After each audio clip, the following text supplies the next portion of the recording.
we were hoping to have nice, transitional music, but we had an issue with Spotify and ads. So, but hopefully give you all time to get a chance to visit and speak with each other. But I'm just so excited. Wish we weren't where we are right now, where we still have to wear masks and all of those things. I was hoping we would be able to, do this in a manner where we would all be more free. But I do want to welcome everyone to the VCU School of Education 2021 Convocation and give everyone a very warm welcome for this new academic year. It is such an exciting time for the VCU School of Education, and I'm just so honored to welcome all of you all here today. We do have a feed. We are on Facebook Live, so to welcome everyone who's watching us from home or their offices, and just want to welcome all of you all here, faculty, staff, alumni, friends, graduates, and undergraduate students. Today we celebrate our accomplishments and we get inspired for the year ahead, and it really is a big year. There are a few things that I want us to celebrate today, and the first one being that, the VCU School of Education, we continue to be ranked 10th best online graduate education program and 16th best public graduate school of education by the U.S. News and World Report. And while this ranking is only one thing that shows the quality of our school, it does demonstrate not only the exceptional quality of our faculty, staff, and students, but it also confirms the strength and support that we provide to distance learners, the strength and support that we provide to our community, and the recognition that we have from our peers for that. Through the hard work of our faculty and our centers, with the support of the Office of Research and Faculty Development, in FY21, the School of Education was awarded over $35 million in grant funding, which includes a 24% increase in federal awards alone. This is something that you all should be very, very proud of. We surpassed our record-breaking year in FY21 when we totaled nearly $32 million in external awards. So that's significant to make that jump. And once again, we're second only to the VCU School of Medicine in external funding, and we're number one on the Monroe Park campus for external funding. So our school has seen a consistent increase in external awards over the last decade, winning grants from the likes of the U.S. Department of Education, Social Security Administration, which when I met with the provost, and this might have been a bit cheeky of me to say, I said, "Are you aware of College of Engineering's Gates Foundation grant?" And he said, "Absolutely." And then I said, "And are you aware of the Social Security grant from the School of Education that's a full factor grant that's actually more than the Gates grant?" And he said, "No." And I said, "That's the problem that I hope we can resolve."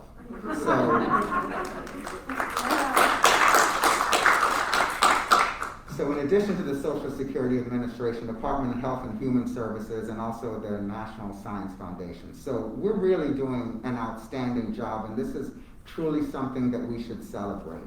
Now, the campus experience is different than it was before due to COVID-19. And all of us, the university, students, faculty, and staff, we do have a role to play in fostering a safe campus during COVID-19.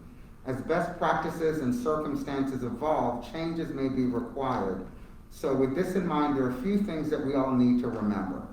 It's going to be very important for everyone to report their vaccine. Fully vaccinated students and employees who report their vaccine are eligible for exemptions to certain public health measures, and the vaccinations will be verified.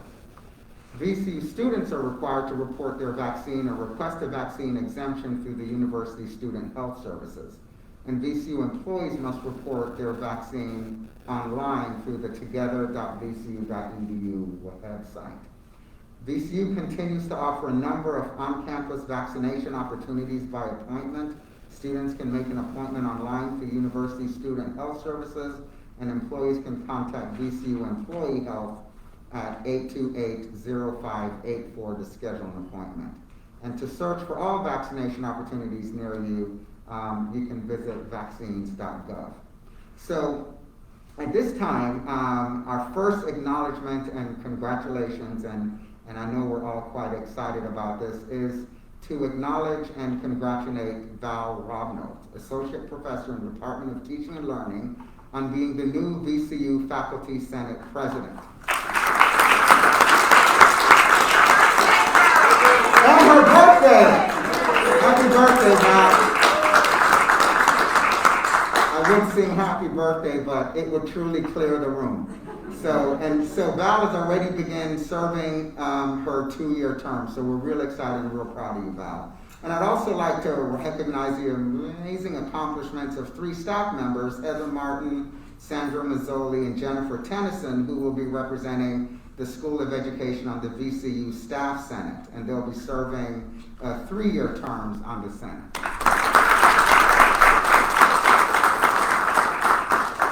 So it is now my pleasure to welcome Terry Dickerson, the Director of our Office of Human Resources, who will MC the introduction of new faculty and staff to our Ram faculty. Is Terry here?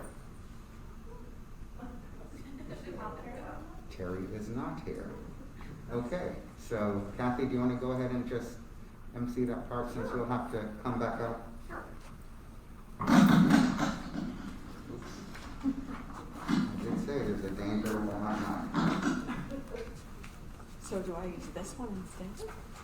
Hello? And just wipe it off when you're done. But I want to use my glasses. Okay. Hello. Hello. Can you hear me? Yes? Okay, good.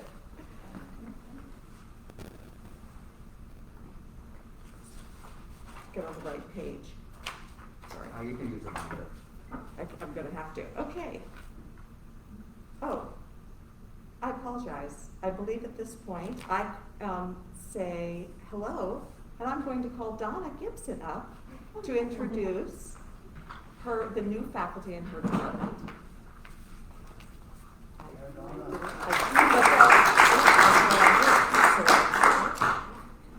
This is interesting. Let's get it prepped for everybody. I thought I was going to say that. I apologize. Can you hear me? Okay, great. I have 3 new individuals I'd like to introduce to you. Hopefully you've met some of them, if not all of them already, in the Department of Counseling and Special Education. Hello, Facebook land also. Our first person is a new assistant professor and also the coordinator of the Graduate Certificate of Special Education K-12 teaching program. She's not here in the room, but she is Nicole Peterson. She's actually homegrown. She has worked with Dr. Sutherland and the Best in Class team here and has been a general and special education teacher. And she's excited to live and learn in the higher education setting as she starts her new career in higher education with us. Our second new individual is our new assistant professor of special education, Wendy Rogers. Wendy, if you will wave your hand. Here she is in the middle of the room.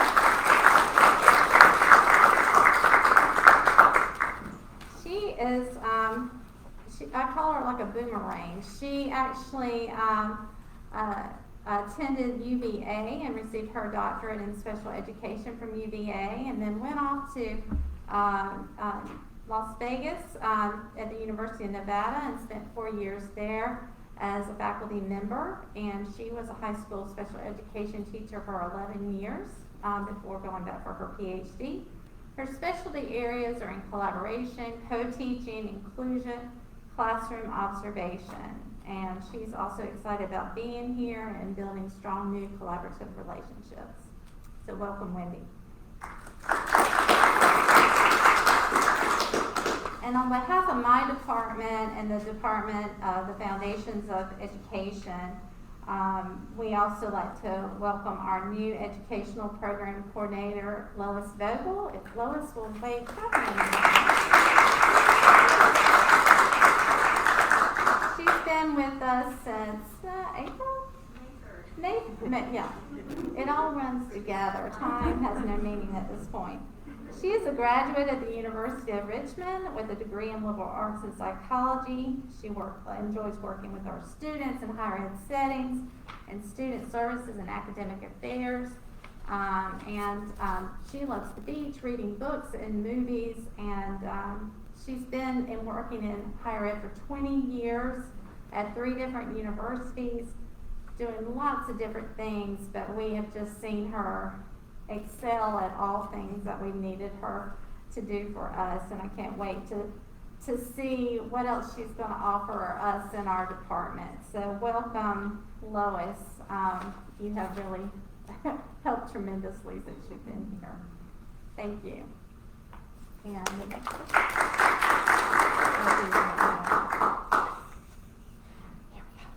Here, I'll just lay down. Okay. It's like the Olympics. It's the baton passing. Now I'm going to introduce, I'm not going to use the microphone because I'm just introducing Whitney Newcomb, the department chair for the Department of Educational Leadership.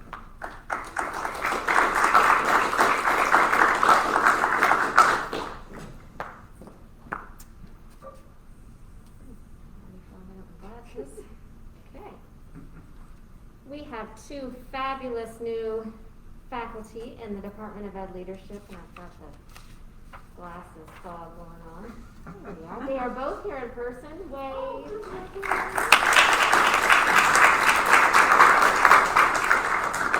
Dr. Beth Bukowski.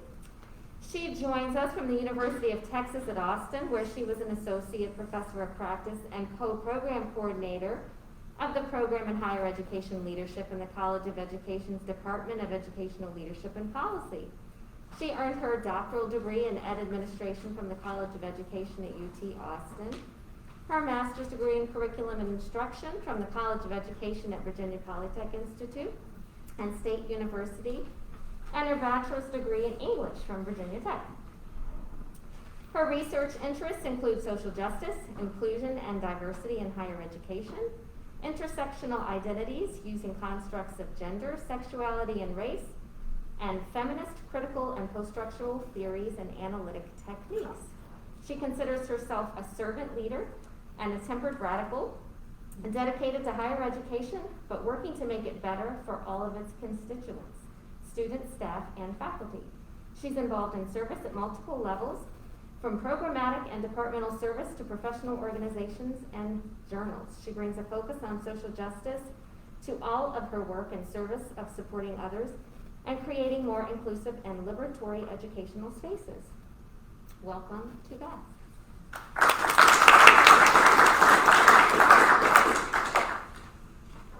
And we also have Dr. Lacey Seaton.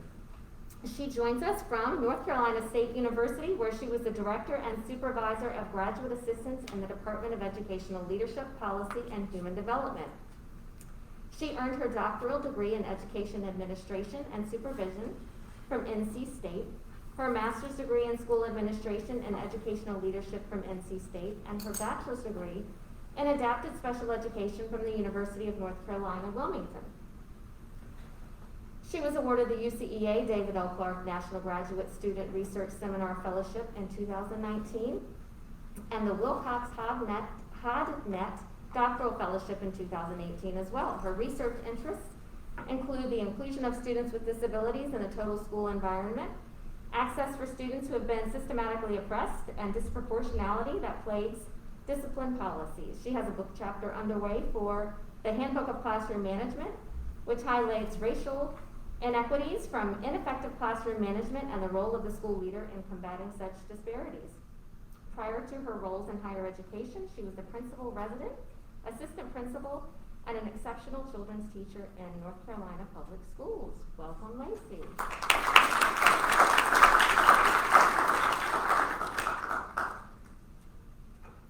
Okay, I'm going to ask Joan Rhodes to come up and introduce her new faculty.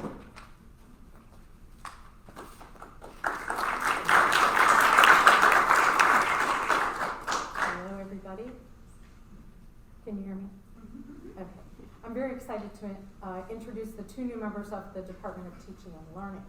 First, we have Dr. Nikisha Whittington. She joined our department this August as an assistant professor in elementary and literacy education. Nikisha was a home scholar and received her PhD this month at Penn State. She's a seasoned educator with experience in K-5 classrooms, as well as serving as a reading specialist, working with Upward Bound high school students, and instructing undergraduates in elementary education.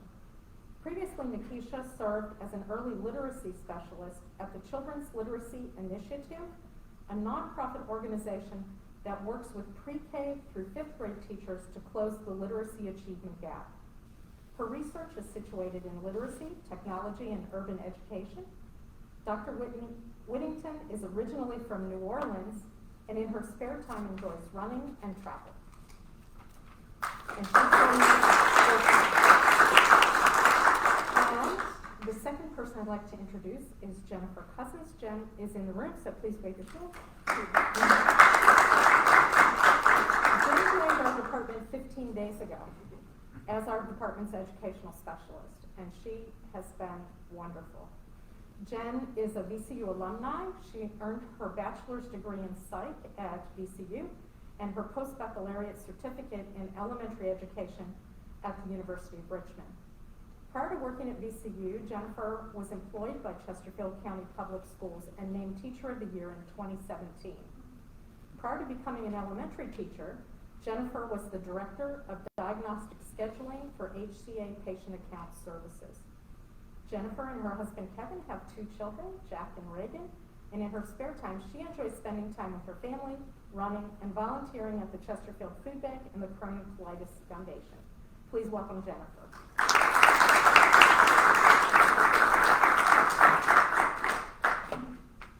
Okay, now I would like to invite Tamika Ferguson to come up and introduce her new member of her team.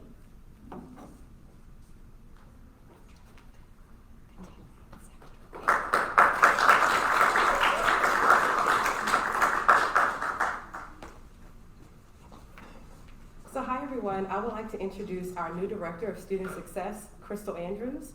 Crystal is also in the room. Crystal joins us most recently as a current doctoral student, almost candidate, at the University of Illinois in their higher education program. She has experiences working in HBCUs, community colleges, and retention.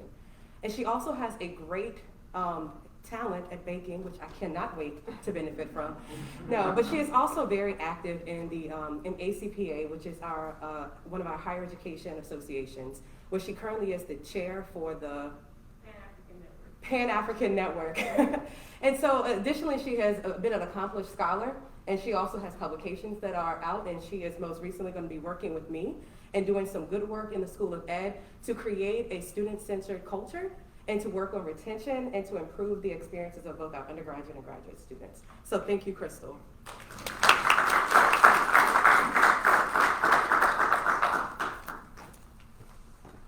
Okay, my first person that I'm going to introduce is not a new hire, but she is new in her role.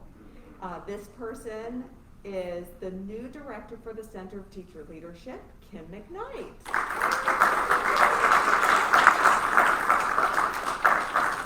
We're very excited about you, Kim, in this new role. See your smiling face everywhere these days.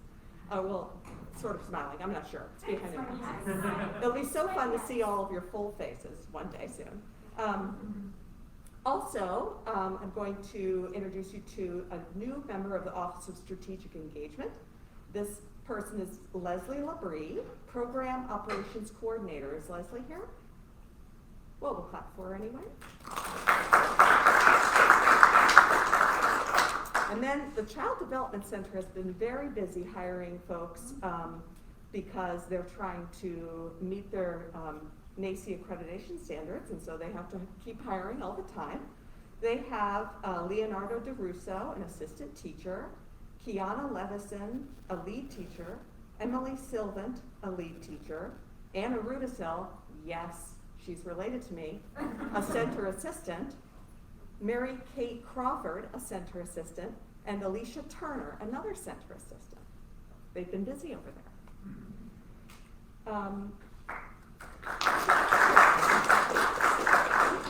Joining the Center for Teacher Leadership, in addition to Kim McKnight, as their new director, we have Wenda Thompson. She is an RTR Lead Secondary Education Coordinator, and Suhani Vakil, RTR Lead Special Education Residency Coordinator. Are either Suhani or Wenda here? Okay. And at the Partnership for People with Disabilities, we have a new Virginia Tiered Systems of Supports coach, Samantha Gregory. Okay, I thought maybe Samantha was back in the back waving her hand, but okay. The Rehabilitation Research and Training Center welcomes a whole host of new people. First, Casey Day, the National Data and Training Center Monitor and Support Supervisor. Therese Hill, Vocational Rehabilitation Counselor. Amity Lachowitz, National Data and Training Center Monitoring and Support Specialist. Jiyoung Lee, NTDC Web Programmer and Systems Analyst. Hannah Lenhart, Mallory McAvoy, Eric Schmidt, Vocation Rehabilitation Counselor. Samuel Taylor, Career Training Specialist. Aaron Weidman, and Jacqueline Wilson, Fiscal Assistant. That's a lot of people. We also have some new faculty hires in the Rehabilitation Research and Training Center. The first 6 are all Training and Technical Assistance Associates. They are Gail Falk, Stephanie Gage, Lauren Horner, Julie Kohler-Harkness, Lauren Lenski, and Kimberly Pierce. And then Hannah Ramsey, who is a Post-Secondary Transition Associate. Congratulations to all of these new faculty hires at the RRTC.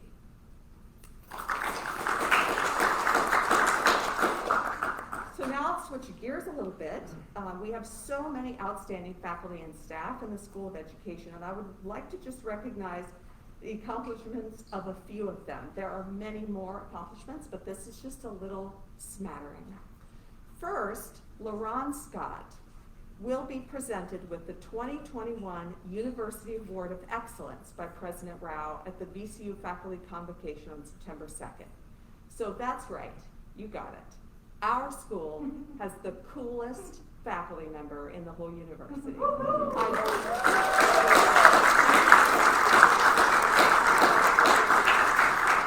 And he's in the room. So don't mob him when you leave. Okay.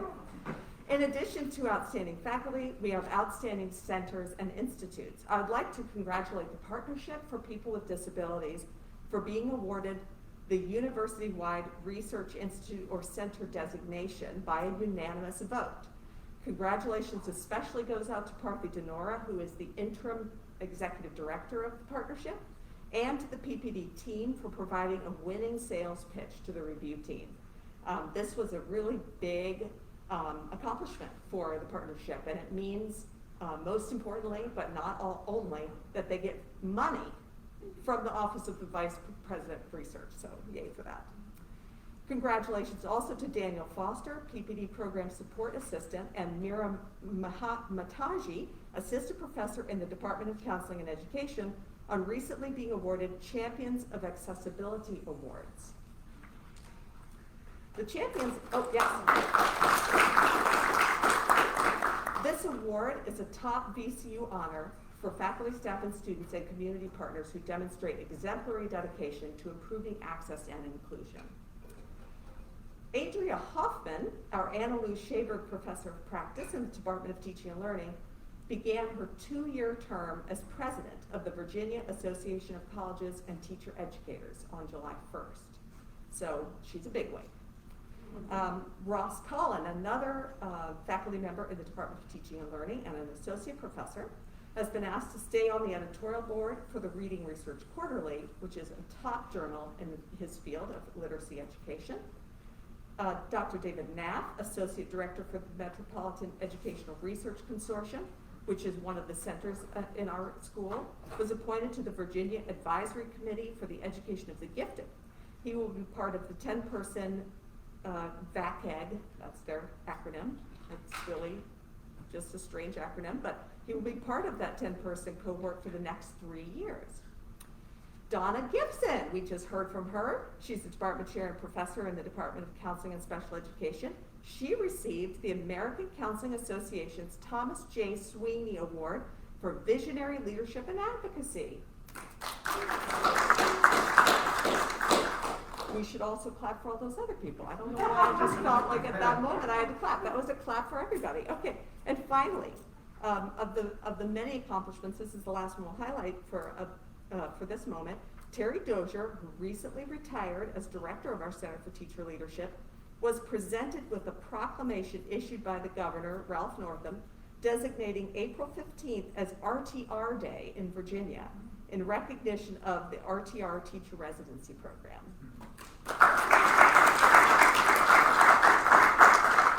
Kim, is that going to be an annual thing or was it just once? Oh, it's so cool. You can turn your taxes in and celebrate your teachers.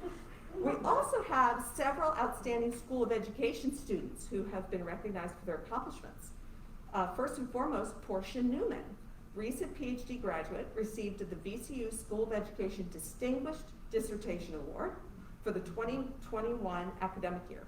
She also received the 2021 VCU Distinguished Dissertation Award for Combined Social Sciences, Business, and Education. This is awarded each year by the VCU Graduate School. Yes.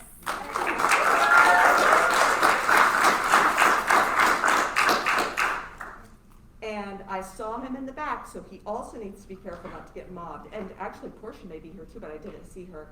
Doctoral student and VCU home scholar, Dr. Mo Green, who recently defended his dissertation, so he now has 2 PhDs. Yeah.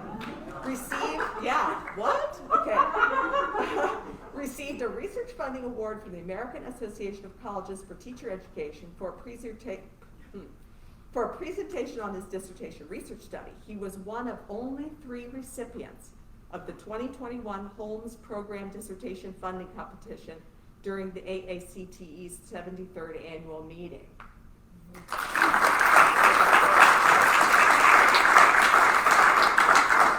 Okay, now I have to talk about Portia again.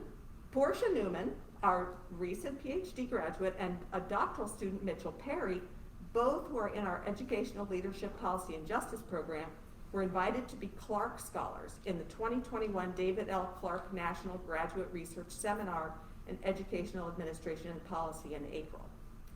Unfortunately, time won't allow us to highlight the incredible work of all of our faculty, staff, and students, but I wanted to definitely share a few of these accomplishments with you today.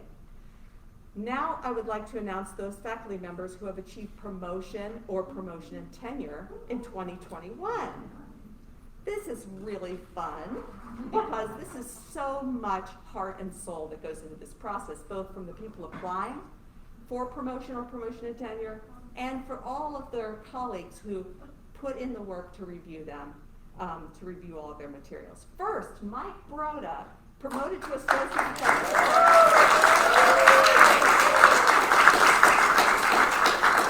Mike is in the house, and now that Mike is associate professor with tenure, he has promised me that he is going to work diligently to clone himself so that he can do twice as much consultation on grants. Also, Parthy Denora, the interim director of the Partnership for People with Disabilities, just in the nick of time was also promoted to associate professor. And we can clap for her as well. Another person who is in the house is Monty Jones. He was also likewise,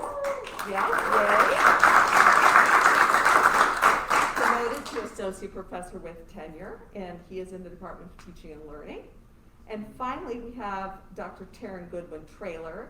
She works at the VCU Autism Center for Excellence within the RRTC, and she was promoted to assistant professor. So let's give her a hand. I love this part. It just makes me smile behind my mask. It's so exciting. And now I will turn the program back over to Andrew.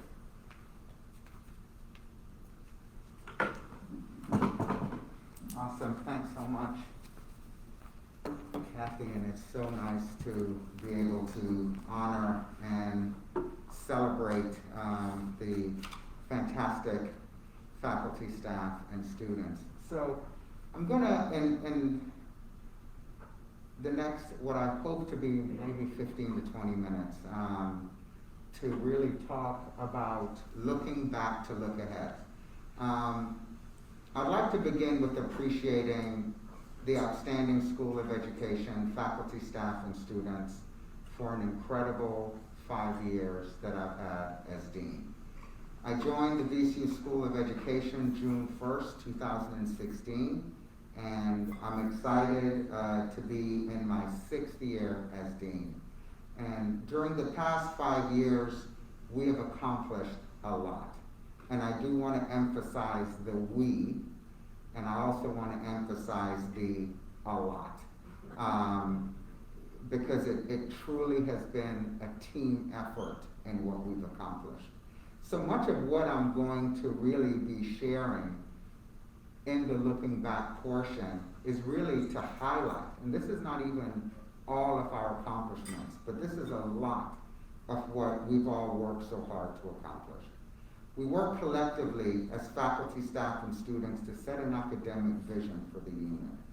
We've implemented new budget and finance policies and practices moving towards being more student-centered in our approach to student success, and pointed the school outward even more to ensure the highest level of community engagement in a manner that advances our teaching and research missions. Key strategies and initiatives were implemented to recruit, mentor, and retain highly qualified and diverse faculty and staff. We've worked very hard to address the school's culture and climate, including working with faculty, staff, and students to progressively dismantle systems that perpetuated inequities in our unit. We have much more work to do in this area, but the faculty, staff, and students in our Diversity, Equity, and Inclusion Committee have been and continue to be absolutely outstanding in leading so many of these efforts. We've done our part to transition well into the new RCM type budget model. That means responsibly revenue-centered management, where we actually pay into the subvention. So most units actually receive money. We pay into the subvention, but I continue to advocate very hard for more equitable distribution within the funding model, because we're definitely doing an outstanding job, and I'm advocating very hard to ensure that we're getting what we should be getting as a part of that model. We've developed new undergraduate degree programs in the face of increasing threats to enrollment, and we're developing more impactful professionals. We've advanced our innovative research, we've increased our responsiveness to local, regional, state, and national needs, and we positioned the school to actually emerge stronger coming out of COVID-19. To be a little bit more specific and data-driven, I received a report from Angie this morning. Since FY17, we've grown our enrollment by 44%. 44%. And that's incredible. And we've grown our tuition revenue by 33%. We've increased endowments. Ed Cardos, I know Ed is here somewhere. There's Ed right there, our Senior Executive Director for Development.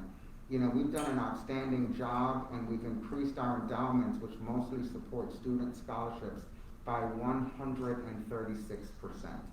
And that translates into an increase in annual scholarship awards to our students of 21%. I talked about our new degree programs. We have 6 new bachelor's degree programs. We talked about external funding. We've increased our external research funding by 24% in 5 years, from $26.7 million to $35.3 million, and our federal awards are up 20% in those 5 years. And again, we continue to be second in the university behind the School of Medicine. We've increased our U.S. News ranking. We're number 16 for public graduate schools of education. And because of the hard work of so many of you all here in this room, we had an outstanding CAPE visit with no areas of improvement. And that's really a testament to the hard work.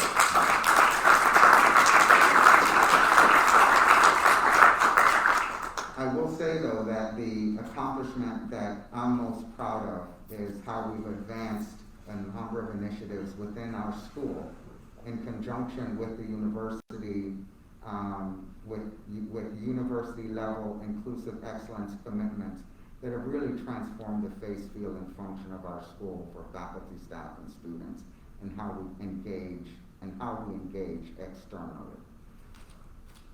We've significantly increased our underrepresented minority faculty representation from 5% to 18% of our core non-center teaching and research faculty.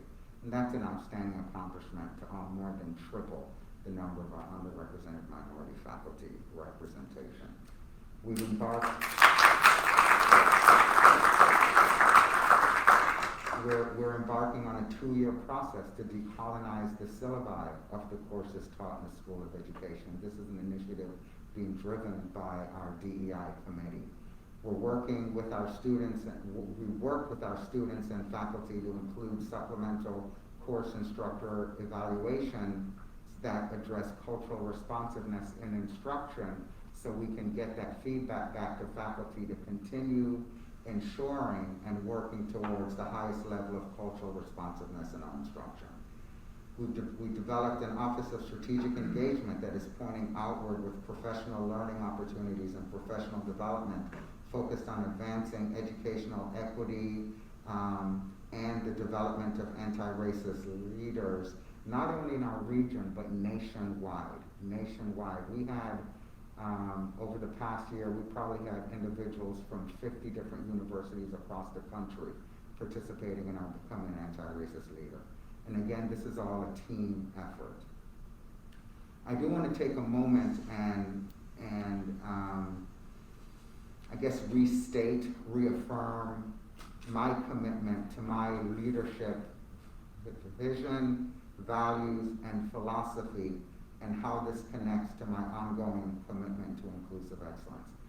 In preparing for this, I did go back and look at my job talk from when I visited VCU for the first time as a candidate, and this was like November of 2015. I looked through that job talk when I spoke at the first Convocation, and what I'm sharing now in terms of my leadership vision, values, and philosophy, it has not changed one bit. First, I believe we must strive for excellence, innovation, and impact in everything that we do. If you have a family member that is sick and you need to find a doctor, you're not going to say, I want the most average doctor out there. We want folks that strive for excellence, innovation, and impact. And I think we owe it to others to strive for excellence, innovation, and impact. Secondly, I think we need to be bold and aspirational in our desires and intent. As an urban serving public research university, the challenges that we address are not average, so we're not going to address average challenges with average efforts. We do have to be bold and aspirational. And third, and most important for me, is the personal and professional development of each other. That has to be most important. However, for that to truly occur, we must have a culture and climate where everyone can thrive to their fullest potential, free from all the isms and micro and macro aggressions that cause so many to need to survive in their environments instead of thriving in their environments. And so we want an inclusive culture and climate in the VCU School of Education where everyone can thrive towards their levels of excellence, innovation, and impact, where they can thrive towards being bold and aspirational, and a culture and a climate where we can all benefit from pouring into one another's personal and professional development. So those are my commitments, and I'm going to continue working very hard to those commitments. Now, as we think about the next 5 years, or at least as I think about the next 5 years, I tend to think in 5-year increments. There's a few things that will be important for us to focus on, and there's one area that I think we as a unit, right, as a school of education, that I believe we need to give immediate strategic consideration or reconsideration. And I think we need to do this in the area of revisioning how we define what we do, and even some aspects of what we do and how we do it. I think we need to really give some deep consideration to rebranding what we do in the school. And I think we need to explore a renaming of the school. Now, to help establish context for the revisioning, I want to share some examples from 3 industries that speak to the importance of revisioning. The railroad industry, which became the major mode of overland transportation in America around 1825, enjoyed a monopoly for over 100 years. Then in the 1930s, they were quickly bypassed by the trucking industry. And many feel that the railroad industry made the fatal mistake of seeing themselves as being only in the railroad industry rather than as a viable competitor in the rapidly expanding transportation industry. A second example is Ma Bell. Some of you all probably do not remember that phones were once connected to the wall. And there was this very long string that when you wanted to talk to your partner on the phone, you're dragging the string through the kitchen into your bedroom, on the phone, you know. So there was a time when phones were physically connected to the walls, right? And many folks believe that Ma Bell died in 1984 when it was broken up by the federal government into smaller companies. But the Bell system's demise began much earlier. It began much earlier under the leadership of Theodore Vail, who in the early 1900s viewed the telephone as an absolute necessity in everyone's daily lives.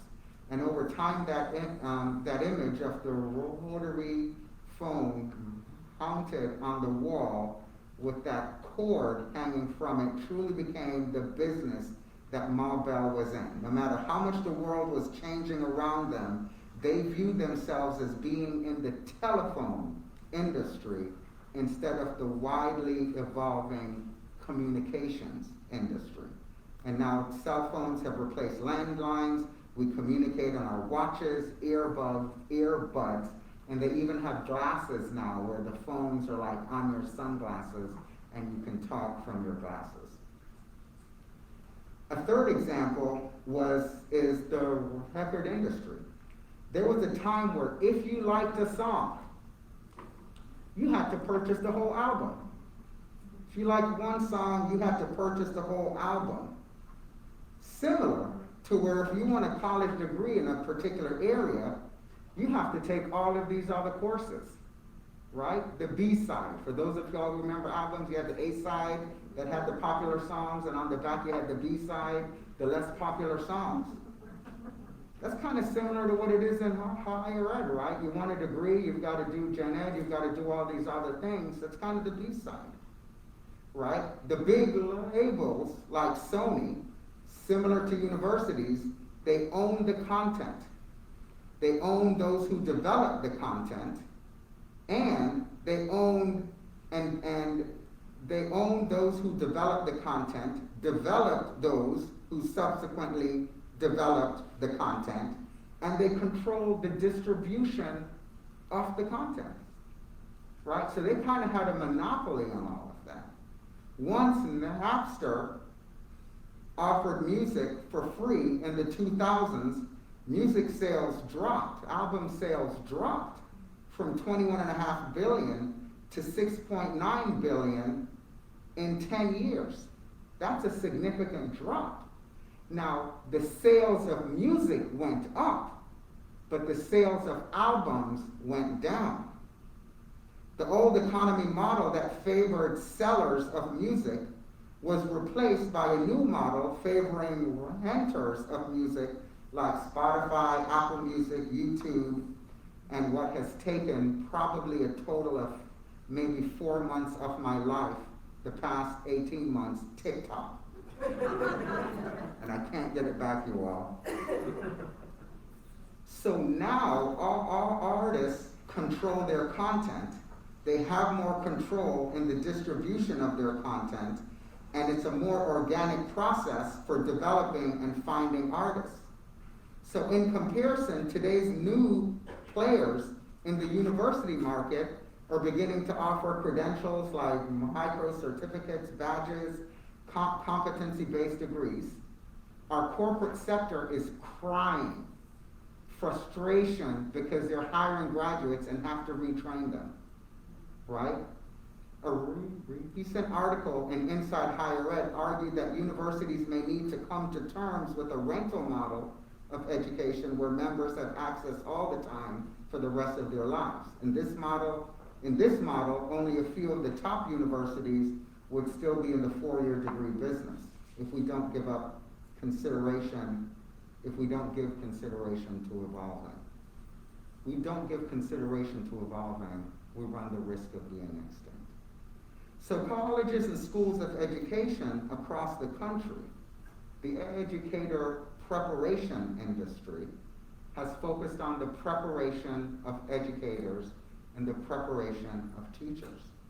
However, one of the realities seen in COVID-19 is that there was a focus on learning. The conversation was around how are students learning? How are students learning? How are students learning? They're up, and so all the areas are focusing on the importance of learning, right? One example is UNC Chapel Hill just got a very large grant joining NSF to collaborate to advance artificial intelligence in learning. So we should wrestle if we are more in the teacher preparation business or if we're in the business to advance learning, which still includes teacher preparation. And I believe we have a strategic opportunity to reposition and revision ourselves as a unit that develops professionals, practitioners and researchers who advance learning and who advance the science of learning. Whether that is advancing learning in the K-12 environment, advancing learning within organizations, with the training of effective leaders, advancing tools and strategies to assist those with special needs to advance their learning, development of tools and development of professionals, advancing learning for adults in various sectors, advancing learning in ways that maybe we've not even thought about. If you think about it, the core of what we do is truly in advancing the science of learning. So COVID-19, right, a growing focus on the importance of learning along with the tools and strategies to facilitate learning is showing us that we have a strategic opportunity to revision and rebrand ourselves in a manner consistent with advancing learning across the lifespan. What does this look like in how we teach?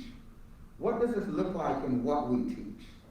What does this look like in what we research? How can the VCU School of Education be leaders in moving the education field implicitly and explicitly towards preparing professionals who advance learning across the lifespan? So I believe we need to strategically and with a sense of urgency, we need to explore this, and we also need to explore a name change from a school to a college, right? Possibly the College of Education and Learning Sciences or something like that. College of Education and something else. This is going to be critically important from a recruitment standpoint, from a branding standpoint, because we do so much. We do so much that people don't know about, and they can't find us because they have this misperception that all we do is prepare teachers for K-12 buildings. And so we do have to address that in a manner to truly capture the breadth of what we do. And we really have a strategic opportunity to really begin to lean into into the learning sciences, which is in our wheelhouse. I'm going to take a risk here and go a little bit off script, so Kathy will give me. I always have to find one person to be like, Andrew, you're doing too much. You know, but I do have a frustration with, let me try to be more strength-based about this. I think we do incredible work, right? I think we do incredible work.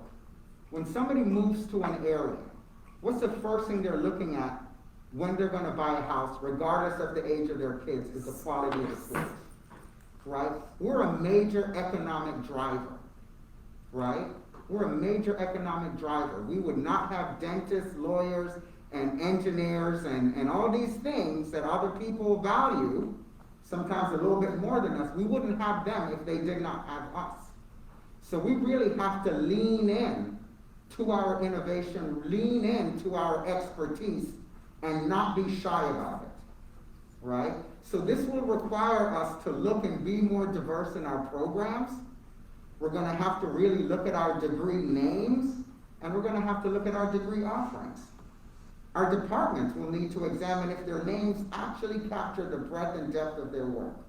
For example, the Department of Educational Leadership does significantly more than prepare leaders in the K-12 education space.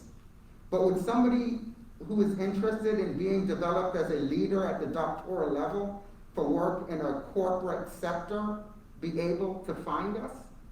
They wouldn't even be, they would not even look to the School of Education for that. So why not something like leadership and organizational development? When I met with Whitney, we were just talking, and I'm charging her to go to her department and really think about what is a name that truly captures the breadth and depth of work that's done in that department. So we need to have all of our departments begin to really think about that. And that's just an example, right? Because these are discussions and decisions which the faculty have to wrestle with, and the staff have to wrestle with, and we need to have input from students in that process, right? So this is something that I'll be charging departments to get with their faculty, that you all need to wrestle with this.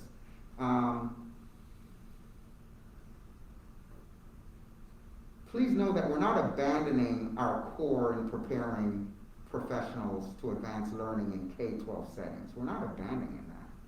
But we're really rebranding and really revisioning how we do that in an innovative place that really positions us for greater levels of excellence and really provides us greater level of protection as we're in a rapidly evolving university that's rapidly growing in debt, that we need to be very strategic about what decisions we make. So, just like the transportation industry, the communications industry, and the entertainment industry, we have to make sure that we're evolving and keeping up with the times and getting, and using my new favorite phrase, Kim McKnight, we have to skate towards where the puck is going. I have to be really careful with a mask saying that. So I spent some time early outlining the previous 5 years and just talk about some things that I think we need to give some immediate strategic consideration. When I say immediate, meaning like we're going to need to get some faculty committees, department conversations, and really make some decisions, you know, very quickly, like this semester, what we're going to do so we can begin to implement something that can take about a year to do. But I also want to wrap up by sharing what I believe is going to be also important for us to focus on for the next 5 years, and it will be a key area of focus for me. The first, some of you all have heard me talk about this, and this is what President Rao came to one of our Council of Deans and talked about, which is CPR, civility, professionalism, and respect. This is going to be critical for that inclusive culture and climate that I talked about and how we interact with each other, that it's going to be critically important that we're interacting with each other in a manner that's civil, professional, and respectful. Secondly, and I'm so excited about Crystal being here and Tamika's leadership, because we're going to transition even more from being student, we're going to transition more towards being student-centered. That is a key priority in being student-centered.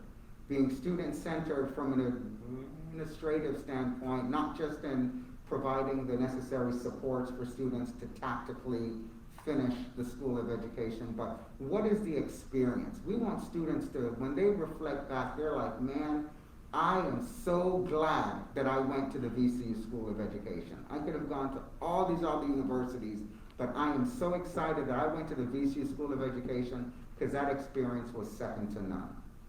An example of being student-focused is in the classroom, right? And something else that President Rao charged deans with saying, charge your faculties to examine the important question, are you here to teach, or are you here for students to learn? That's a very powerful question that should impact what you do when you're in class, right? So being here to advance student learning is clearly a more student-centered approach to achieve our mission as a university. The third area is research excellence. We have an ambitious goal to be a $50 million School of Education in the next 5 years. We have the talent to do it. We're going to be recruiting more talent to ensure that it gets done, right? We're going to have some new focus on NSF. We have a rich opportunity in the area of NSF funding. Fourth, a greater sense of community for faculty, staff, and students in the school. COVID-19 and the Delta variant has just created a lot of challenges. We, working with Tamika and Student Services and student engagement and Ed Shop, man, we have some fantastic things that we're gonna do. We were talking, do we do things out in the lawn back there, movie nights, all of this stuff, and then Delta variant just came and just knock us upside of the head. But we're going to continue to drive towards that because we want to really strengthen that sense of community that we have here in the school. And lastly, we cannot ignore the realities of fiscal growth and sustainability. We're positioned for this, and we've made some bold decisions in the past that have really positioned us well. And I think some of this revisioning, rebranding, and renaming, I think will afford us significant growth in student recruitment, will further enhance and support our research and overall impact. And so those are 5 things that I am really going to be focusing on. So my charge for each and every one of you all, faculty, staff, and students, is to strive for excellence, innovation, and impact in your work. Students, we owe it to you. We owe it to you. We owe it to you. You all deserve our excellence and nothing less. Faculty and staff, we owe it to each other. We owe it to each other. And for all of us, we owe it to our constituents, particularly our youngest constituents whose futures depend on us. They deserve our excellence. They deserve our innovation. They deserve our impact. They deserve us striving to be bold and aspirational.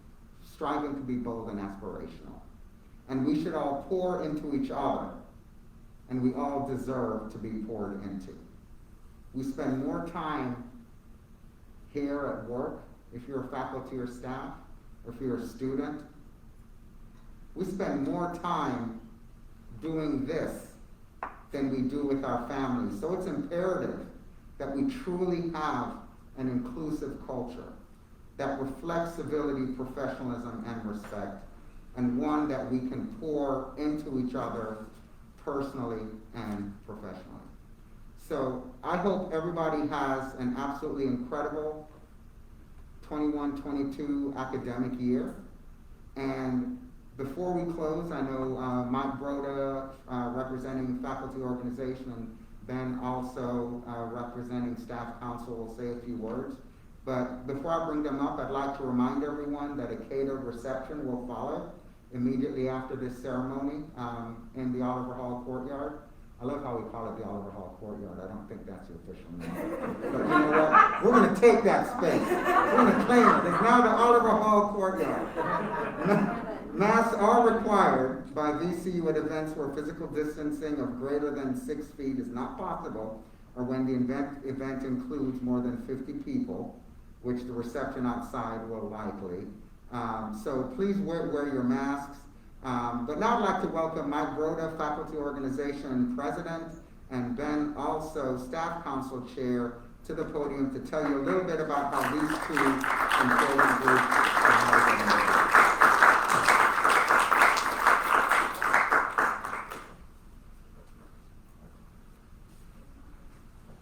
This is the first time I've seen Mike in a jacket, by the way. And you look very nice, Mike. It's been a while. Thank you. Hi, everybody. We're good? There we go. Hi, everybody. I'm Mike Broda, Associate Professor in the Department of Foundations of Education. And I'm your 2021 President for the School of Ed Faculty Organization. A little info about Faculty Org for those of you who are new. SOE's Faculty Organization is a collaborative partner with the school administration to ensure communication and faculty voice in decisions and governance of the school. We serve a dual advisory and advocacy roles. It's kind of a cool group. It serves as an instrument through which faculty can effectively participate in formulating school policies and practices, and our organization receives, reviews, and recommends matters that relate to faculty welfare and rights, and provides a forum for the discussion of issues. So lots of good stuff. All full-time faculty members, including tenured, tenure-eligible, and non-tenure eligible faculty who hold appointments, joint appointments, part-time appointments, or affiliate appointments in the School of Ed, are members of faculty organization. And we have officers and delegates that are elected from the membership. So you're all welcome, all faculty are welcome. Our meetings are held on the second Thursday of each month from 12:30 to 1:45, either on the 4th floor of Oliver Hall or via Zoom. If you want more info about Faculty Org, you can check the SOE website under the Faculty and Staff drop-down menu at the top of the page. So we encourage you to join. It's a good group of people, and we always have good, lively meetings with lots of things to discuss. So now Ben will say a few words about Staff Council.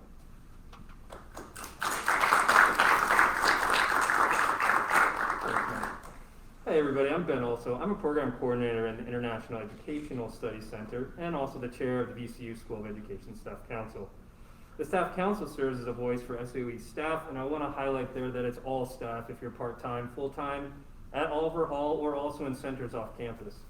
And in this role, the council serves as a voice for all these staff to inform the SOE leadership team, faculty organization, and of staff and initiatives and successes, and to raise issues about the concerns of staff. We also work to support each other, VCU students, and the surrounding community.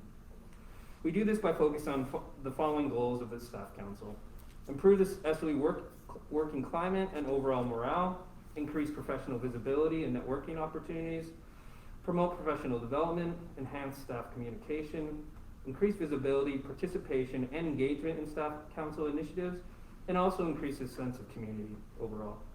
For more information about the Staff Council, it's available on the SOE website, also under the faculty and staff drop-down menu, and at the top of the page. I'd like to thank you very much. Thank you.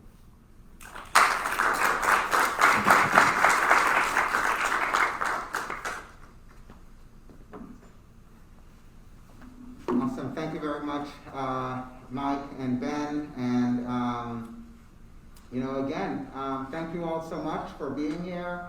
Those of you all who are here in person, those of you all who are here virtually. And let's see what they have for us in the Oliver Hall courtyard.